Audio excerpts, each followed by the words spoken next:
कमला की शादी आज से करीब 10 साल पहले कालूलाल से हुई थी। कमला के माता पिता ने गरीबी में जीवन गुजारा था, मगर अपनी बेटी कमला की हर ख्वाहिश पूरी की थी। कमला सांवले रंग की आकर्षण नए नक्श वाली नौयौवना थी। शादी के बाद उसे कालूराम जैसा मेहनतकश इंसान पति के रूप में मिला था। वक्त के साथ कमला 3 बच्चों की मां बनी। ये तीनों बेटे थे। इस समय इनकी उम्र 7 साल, 5 और 3 साल थी। कालूलाल मेहनत मजदूरी में दिन रात खटता था। इस कारण वह थका मांदा रात को घर लौटकर खाना खाकर बिस्तर पर पड़ता और सो जाता था। कालू की पत्नी कमला की हसरतें अभी जवान थी। वह चाहती थी कि उसका पति उसे बाहों में लेकर आनंद लोक की सैर कराए, मगर कालू की जी तोड़ मेहनत उसे थका देती थी। अपने सुख के लिए कमला के कदम बहकने लगे थे। कालू को अपनी बीवी और बच्चों के भरण पोषण के लिए रात दिन मेहनत मजदूरी कर रहा था। वहीं कमला अपने देश सुख के लिए अपने जुगाड़ में लगी थी। कालू ने महावीर मीणा का खेत बटाई पर ले लिया था। इसके बाद कालू अपनी पत्नी कमला व तीनों बेटों के साथ महावीर के खेत में झोपड़ी बनाकर रहने लगा। खेत में रहते हुए कुछ दिन ही गुजरे थे कि एक रोज महावीर खेत देखने आया। उस समय कालू खेत में काम कर रहा था। कालू की बीवी कमला झोपड़ी में बैठी खाना बना रही थी। महावीर सीधे झोपड़ी में चला गया। उस समय कमला घुटनों तक साड़ी उठाकर बैठी थी। महावीर की नज़र कमला की गूढ़ी चमड़ी पर पड़ी।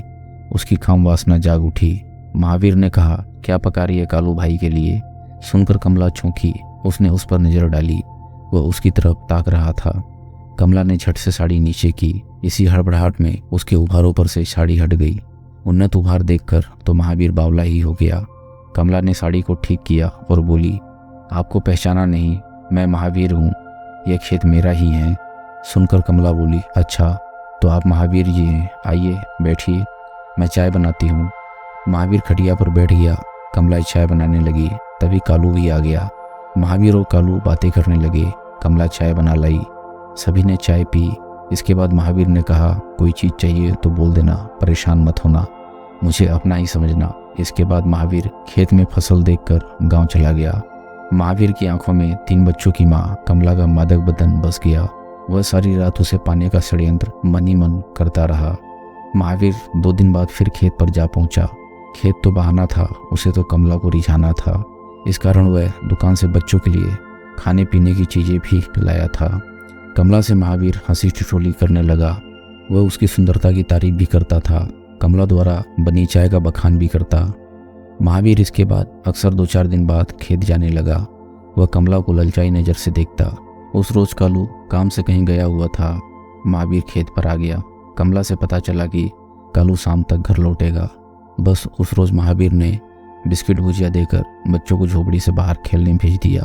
उसके बाद महावीर ने कमला से पूछा, लगता है मेरा आना तुम्हें अच्छा नहीं लगता?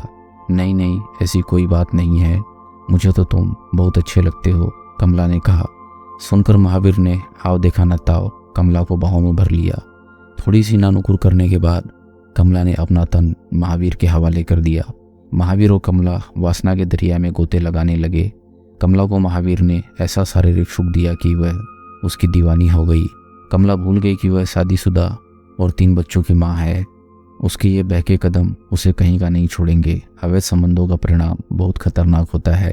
कमला को जो शारीरिक सुख महावीर ने कई वर्षों बाद दिया था, उस सुख की खातिर वह अपने पति और बच्चों तक को ताक पर रखकर महावीर के साथ भाग जाने को तैयार हो गई थी।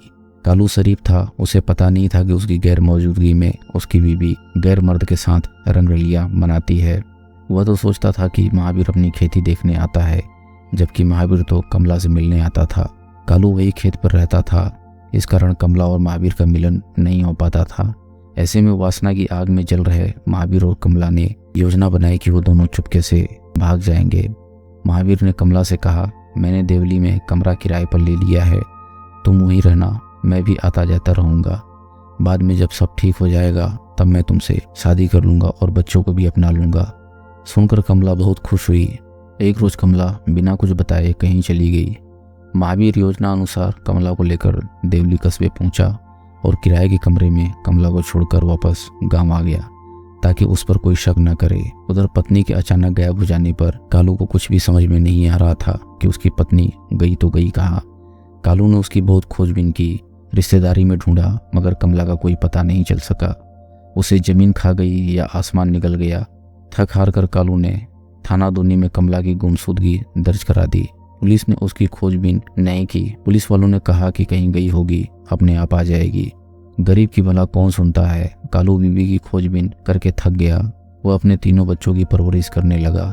कालू राम अब अपने बच्चों की देखभाल करने लगा। उसका काम धंधा छूट गया था। कालू काम पर जाए तो बच्चों की देखरेख कौन करे। इस कारण कालू अपनी बीवी के वियोग में मासूम बच्चों को जैसे तैसे पालने लगा।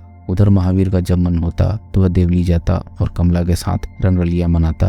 वह कभी गाँव तो कभी देवली में प्रेम का कमला के साथ रातें रंगीन कर रहा था। कुछ समय बाद महावीर ने कमला को देवली से निवाई कस्बे में किराए के कमरे में शिफ्ट कर दिया। महावीर अब निवाई में कमला के साथ मौज मस्ती करने लगा। कमरे का किराया और कमला के खाने पीने का सारा खर्च महावीर मीणा उठाता था।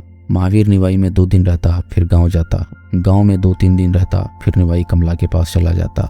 महावीर के निवाई से वापस गांव जाने के बाद कमला अकेली रह जाती थी। वह बमुश्किल समय अकेले काटती थी। ऐसे में कमला ने तय कर लिया कि अब वह महावीर के साथ ढिकला जाकर रहेगी। उसे अपने बच्चों की याद सता रही थी। महावीर जब जनवरी के दूसरे हफ्ते में निवाई कमला से मिलने आया तब कमला ने उससे कहा कि अब वह अकेली यहाँ नहीं रहेगी। कमला ने दबाव बनाया कि वह अपने साथ उसे ढिकला में रखे और बच्चों को भी अपनाए। सुनकर महावीर मीणा के हाथों के तोते उड़ गए। महावीर और कमला के अवैध संबंधों की खबर उसके गांव में भी पता चल चुकी थी। महावीर के अक्सर देवली और बाद में निवाई जाकर रहने का राज गांव में उजागर हो गया था। अब कमला उसके साथ ढिकला चलने की जिद करने लगी थी। ऐसे में अब तक महावीर गांव के लोगों से कहता रहा था कि कमला के बारे में जो बातें कही जा रही है वह गलत है। उसे तो पता तक नहीं कि कमला कहाँ है। ऐसे में जब उसके साथ कमला को लोग देखेंगे तो उसकी समाज और गांव में बदनामी होगी। तब महावीर ने बदनामी के डर से कमला को ही रास्ते से हटाने का निर्णय ले लिया। महावीर ने कमला को झूठा विश्वास दिलाया कि वह 1-2 दिन में उसे गांव ले जाएगा। उसकी बात सुनकर कमला खुश हो गई। महावीर ने भरनी निवासी अपने ममेरे भाई हरिराम मीणा से इस बारे में बात की और अपने पास बुलाया। इसके बाद योजना अनुसार महावीर और हरिराम मीणा बाइक द्वारा निवाई कमला के पास पहुंचे। रात वहीं कमला के पास रुके। अगले दिन कमरे का हिसाब वगैरह करके कमला के साथ मोटरसाइकिल पर टोंक पहुंचे। टोंक को घूमने के बाद फिर शाम हो जाने के बाद केरली कुंड आए। वहाँ महावीर और हरिराम ने शराब पी। इसके बाद बड़ोली के जंगल में पहुंचे और वहाँ एक नीम के पेड़ के नीचे बैठ गए। वहीं पर उन्होंने मौका पाकर कमला को गला दबाकर मार डाला और उसके शव को सरसों के खेत में डालकर अपने घर आधी रात को आकर सो गए। कमला ने हरिराम के मोबाइल नंबर की पर्ची अपने साड़ी के पल्लू में बांध रखी थी ताकि कभी उससे बात करेगी। इसी पर्ची ने पुलिस को हथियारों तक पहुंचा दिया। सरसों के खेत में कमला की लाश पड़ी रही। 12 जनवरी 2021 की रात 11 बजे कमला की हत्या कर शव गोकुल जाट के खेत में सरसों की फसल के बीच फेंका गया था। लाश सरसों के बीच खेत में पड़ी रही। करीब 1 महीने तक पड़ी यह लाश सड़ गल कर कंकाल बन गई थी। जब 10 जनवरी 2021 को हत्याकांड के करीब महीने भर बाद सरसों की कटाई मजदूरों द्वारा की जा रही थी तब उनकी नज़र कंकाल पर पड़ी। इसके बाद खेत मालिक गोकुल जाट ने सरपंच धनपत माली को कंकाल मिलने की खबर दी। सरपंच ने धार थाने के थाना प्रभारी रामेश्वर प्रसाद को सूचना दी। पुलिस टीम ने सबसे पहले महिला कंकाल से लिपटी हुई नीली साड़ी के पल्लू से बंधी मिली एक पर्ची पर लिखे मोबाइल नंबर की कॉल डिटेल निकाली। यह मोबाइल नंबर हरिराम मीणा पुत्र रामलाल मीणा का था। इस नंबर से सबसे आखिरी में महावीर मीणा से बात हुई थी। महावीर और हरिराम मीणा कॉल डिटेल में संदिग्ध लगे तो पुलिस टीम ने 13 फरवरी को हरिराम को उठा लिया और उससे पूछताछ की। थोड़ी देर तक तो वह आनाकानी करता रहा, मगर फिर जब पुलिसिया तेवर दिखाए गए तो वह तोते की तरह बोलने लगा। उसने अपना जुर्म कबूल कर लिया। पता चला कि वह लाश टोंक जिले के गांव जगनतन टिकला निवासी कमला की थी। वह राजू की बेटी थी। इसके बाद दूसरे आरोपी महावीर मीणा को भी पुलिस ने हिरासत में ले लिया। उससे पूछताछ की गई तो उसने भी अपना जुर्म स्वीकार कर लिया। पुलिस ने पूछताछ पूरी होने पर दोनों आरोपियों महावीर मीणा और हरिराम मीणा को कोर्ट में पेश कर न्यायिक अभिरक्षा में भेज दिया। दोस्तों, अगर आपको कहानी पसंद आ रही हो तो वीडियो को लाइक करें और चैनल को सब्सक्राइब करें। हम ऐसी मज़ेदार कहानियाँ आपके लिए लाते रहेंगे।